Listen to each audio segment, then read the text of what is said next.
நம்ம குடும்ப உறவுகளில் பிரச்சனையை எப்படி சமாளிக்கிறதுன்றது தான் இந்த வீடியோவில் நான் சொல்ல போகிறேன்.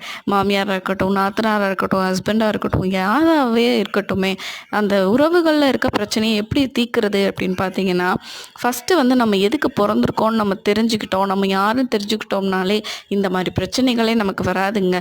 நம்ம பிறந்ததே பார்த்திங்கன்னா கர்மாவை கரைக்கிறதுக்கு தான். இந்த உலகத்தில் குடும்பத்தை எதுக்கு படைச்சாங்க அப்படின்னா, தனித்தனியாக இருக்கும்போது யார் யாரோடைய அன்போடு இருக்க மாட்டாங்க. ஒரு குடும்பமாக இருந்தால் ஒருத்தர் மேலே அன்பாக இருப்பாங்கன்னா கடவுள் அப்படி குடும்பமாகவே நம்மளை படைச்சாரு.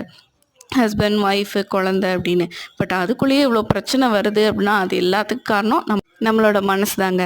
நம்ம மனசை மட்டும் கண்ட்ரோல் பண்ணிட்டோம்னு வச்சுக்கோங்களேன், இந்த மாதிரி எந்த ஒரு பிரச்சனையும் நம்ம கண்ணுக்கு முன்னாடி வராது. மனசை எப்படி கண்ட்ரோல் பண்ணணும், என்ன மாதிரிலாம் விஷயங்கள் இருக்குது, நம்மளை சுற்றி என்ன ஆற்றல் இருக்குது, இதெல்லாம் எப்படி நம்ம ஃபைண்ட் பண்ணணும் அப்படின்னு நான் டீட்டெயில்டாக இந்த வீடியோவில் சொல்லியிருக்கேன். லிங்க் டிஸ்கிரிப்ஷனில் இருக்குது பாருங்கள்.